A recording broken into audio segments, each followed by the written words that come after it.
3학년 학생 여러분 안녕하십니까. 압구정고등학교 3학년 사회 온라인 클래스 8번째 수업을 시작하도록 하겠습니다. 자, 어저께 했었죠. 어저께 첫 시간으로 7단원 인구에 대해서 배웠었죠. 인구의 분포에 대해서 배웠습니다. 이번 시간에는 인구의 이동에 대해서 배우게 됩니다. 인구 이동, 분포, 이동, 그 다음 마지막 7-3은 다음 시간에는 인구 문제에 대해서 배우게 됩니다. 그럼 인구에 대해서는 마무리가 되는 거고요. 지난 시간에 이제 인구의 분포에 대해서입니다. 어디 사람이 많고 어디 사람이 적고. 근데 이것이 항상 고정되어 있는 건 아니야. 항상 인구는 움직이죠.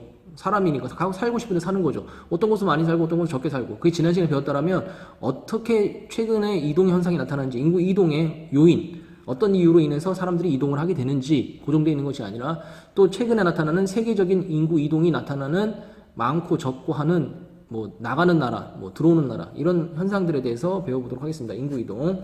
학습지 앞면과 그다음에 교과서 내용은 잠시 후에 살펴보도록 하겠고요. 먼저 중요한 핵심 개념만 좀 먼저 살펴보고 넘어가도록 하겠습니다.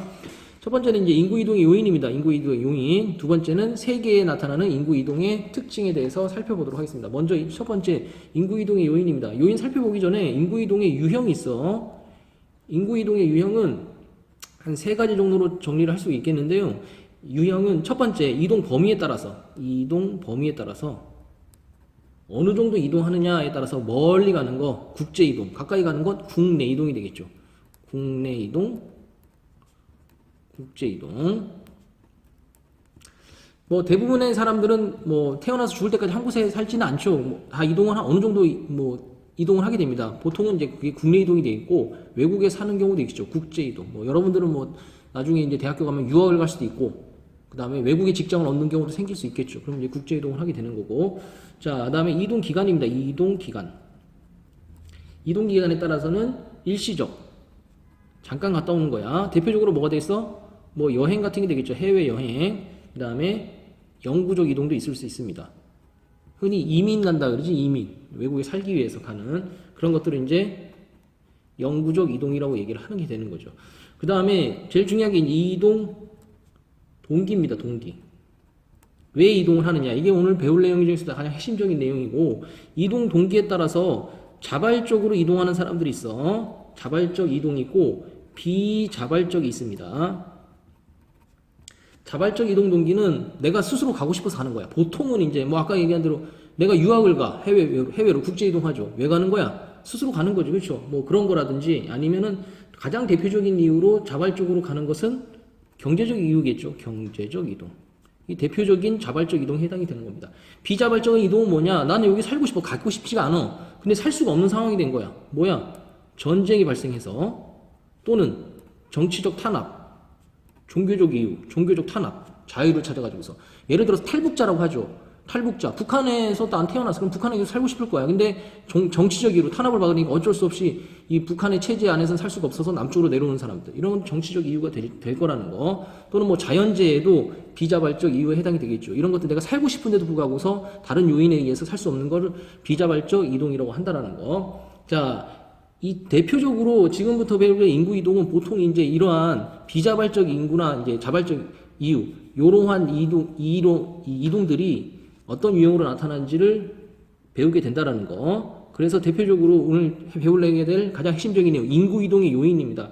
인구 이동의 요인은 크게 2가지로 나올 수 있는데 흡입 요인 그리고 배출 요인입니다. 흡입 요인은 아무래도 인구가 들어오는 지역이 되겠죠. 인구가 많아지는 지역. 인구가 왜 많아지겠어? 일자리 많기 때문에. 가장 중요한 거는 국가에서 가장 중요한 건 국민들이 사람들이 사는 거 아니야. 사람들 삶에 있어서 제일 중요한 게 뭐겠어? 먹고 사는 문제가 되겠죠. 경제적 이유가 가장 큽니다. 그래서 일자리라든지 그 다음에 일자리 말고도 또 어떤 거? 쾌적한 환경. 그럼 사람이 충분히 주거할 만한 그런 공간이 되겠죠. 그 다음에 교육 또는 문화시설. 우리가 농촌보다는 도시에 살고 싶어하는 이유가 바로 이런 이유가 되겠죠. 이런 것들이 이제 흡입 요인에 해당한다는 거. 그 다음에 배출 요인은 뭐겠어? 쾌적한 환경이니까 반대로 열악한 환경. 그 다음에 일자리, 낮은 임금이 낮다든지 아니면 아예 일자리를 구하기 힘들다든지 경제적인 어려움이 심해가지고서 전쟁, 그 다음에 자연재해. 이런 것들이 배출 요인이 되겠다라는 거. 해서 외부로 빠져나가는 사람들은 보통 이러한 지역에 살고 있는 사람들이 빠져나간다는 거죠. 뭐 농촌에서 도시로 사람들이 많이 빠져나가죠. 그렇죠. 여러 환경에서 쾌적한 도시, 교육문화에서 잘 돼 있는 곳, 또는 낮은 임금, 좀 저개발 국가, 개발도상국, 못 사는 나라에서 좀 잘 사는 나라로 인구 이동이 많은 편이죠. 이런 것들이 이제 배출 요인이 되고, 또 반대는 흡입 요인이 된다라는 거. 뭐 같은 개념이다. 반대라고 생각하시면 되겠죠. 어려운 건 하나도 없고, 이걸 바탕으로 해서 실제로 세계 인구가 어떻게 나타나는지를 살펴보도록 하겠습니다. 자, 세계 인구의 특징은 세 가지 정도 나눌 수 있는 첫 번째, 경제적 이동입니다. 경제적 이동에서의 특징이 나타납니다. 아까도 얘기했지만 사람들이 사는 데 있어서 가장 기본적인 건 먹고 사는 문제야. 그러다 보니까는 경제적 이유가 경제적 이유가 이 국제 이동에 있어서는 가장 중요한 요소가 될 수밖에 없다라는 거죠. 자, 경제적 이동의 첫 번째 특징은 뭐냐? 개발도상국에서 어디로 간다? 선진국으로 보통 이동을 하게 됩니다. 왜? 일자리도 높고 일자리도 많고 임금도 높으니까. 우리가 흔히 이제 선진국의 반대는 뭐야? 후진국. 예전엔 그렇게 썼는데 지금은 공식적으로 후진국이란 말 안 씁니다. 개발도상국이라는 말로 대신하고 있다는 저개발국가. 보통 개발도상국이라고 안 쓰니까 개발도상국으로 표시하시면 되겠습니다. 그런 나라들이 저개발국가에서 이제 선진국으로 인구 이동이 많이 일어난다라는 거. 그렇죠? 자, 선진국의 흡입 요인은 좀 살펴보도록 합시다. 선진국의 흡입은 아까 살펴봤지만 이런 상태라고 보시면 됩니다. 뭐 여러분들 기본적으로 알고 있는 거야. 높은 임금을 많이 줘. 그렇죠? 그 다음에 뭐 일자리가 많죠. 일자리. 그 다음에 아까도 얘기했지만 거주 환경. 여러 가지 요인이 될 수 있겠죠. 거주 환경이라는 것은 뭐 안전이라든지 아니면은 뭐 위생적으로도 깨끗하고 뭐 전쟁이라든지 이런 것도 위험으로부터도 벗어날 수 있는 지역이죠. 대표적으로 이러한 경제적 이동에 의해서 유입이 나타나는 지역이 있어. 유입 지역. 그게 뭐야? 선진국이 되겠죠. 대표적인 나라들이 어디야? 서부 유럽. 서부 유럽 주변에 어떤 나라들이 있어? 밑으로 내려가면 아프리카, 오른쪽으로 가면은 서남아시아 있죠. 이 서남아시아, 아프리카 특히 인구 유출이 많이 나타납니다. 서부 유럽으로 굉장히 일자리 찾아서 특히 아프리카 사람들 많이 이주해가고 있죠. 그 다음에 남미 사람들은 주로 어디로 가? 미국으로 가고 있죠. 이 대표적인 경제적 이동에 의한 인구가 많이 유입되는 지역이라는 거, 인구 대표적인 유입 지역 알아두시기 바랍니다. 두 번째는 정치적 이유입니다.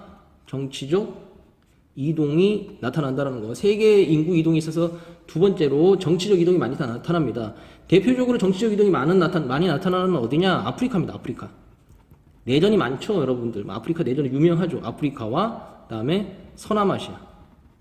여기도 마찬가지로 뭐 테러라든지 전쟁, 그다음에 종교적인 분쟁 이런 게 많죠. 그래서 정치 불안 그리고 내전까지 또는 종교적 이유도 있습니다. 이런 이유로 인해서 이쪽 아프리카와 서남아시아는 정치적 이동이 많다라는 거. 그래서 이 나라에서 나오는 사람들 뭐라 불러? 난민이라고 그러죠. 난민이 많이 발생을 하게 됩니다. 그래서 난민이 또 다른 문제점으로 등장하고 있다라는 거. 자, 세 번째입니다. 세 번째, 세계 이동의 특징. 세계 이동에 있어서 문제점입니다. 문제점 뭐 그렇게 어려운 내용은 아닙니다. 문제점은 두 지역으로 인구가 많이 유입되는 지역이 있어. 유입 지역. 예를 들어서 서부 유럽이나 미국 이런 나라들이죠. 이런 나라 뭐가 나타나겠어? 문화 갈등이 나타나겠죠. 아무래도 인종도 다르고 종교도 다르고 지금까지 살아온 정치도 다르기 때문에 아프리카 사람들이 유럽으로 왔을 때, 서남아시아 이슬람 사람들이 유럽으로 왔을 때 또는 미국으로 왔을 때 당연히 문화 갈등이 나타날 수 있겠죠. 그 다음에 또 다른 일자리 경쟁이 나타날 수 있겠죠. 유럽에서 난민 문제가 항상 문제되는 이유가 뭐냐면 우리의 일자리를 가져간다 이거야. 그래서 이 난민을 받아줄 것이 말 것이냐. 우리 경제를 굉장히 어렵게 하니까 이 사람들을 그냥 무조건적으로 받을 수가 없다라는 거죠. 그럼 이 사람들을 도와줬다가 우리나라 국민들이 힘들어질 수 있으니까. 그렇죠? 그런 문제점이 또 갈등으로 등장하고 있다는 거. 반대로 이제 유출 지역에서는 인구가 나가는 지역이나 뭐 대표적으로 아프리카나 서남아시아, 요즘은 뭐 아시아 쪽도 마찬가지죠. 이 동남아시아 쪽 사람들이 어디로? 우리나라 또는 일본 이쪽으로 잘 사는 나라로 많이 유출이 되고 있죠. 이런 나라들은 성비 불균형. 남자들이 뭐 일을 하러 다 가버리니까. 그 다음에 노동력 부족. 일할 사람들이 어떤 사람들? 젊은 사람들이 다 일자리 찾아가지고서 잘 사는 나라로 가버리는 거야. 그러니까 정작 그 나라에는 일할 사람이 없는 그런 문제점도 나타나고 있다는 거죠. 현재 우리나라에서는 이런 이동차를 봤을 때 우리나라에서는 경제적으로는 어디? 우리나라는 그래도 선진국 쪽에 가까운 나라들이죠. 정치적으로도 불안정한 내전이 있는 것보다는 좀 안정적인 나라. 그래서 우리나라는 인구가 유입되는 지역이라고 보시면 되겠습니다. 이런 문제 나타나고 있죠. 우리나라 지금 이제 외국인 노동자들 많아지고 있죠. 우리나라 외국으로 나가는 사람보다는 들어오는 사람이 훨씬 많죠. 그래서 뭐 동남아시아 노동자들과의 문화 갈등이라든지 일자리 문제도 우리 사회에서 점점 더 등장하고 있는 문제라는 거. 자, 이렇게 정리하시면 되겠습니다. 어려운 내용 없죠? 어려운 내용 없으니까 이거 내용 바탕으로 해서 교과서 내용 좀 살펴보고서 수업 마치도록 하겠습니다.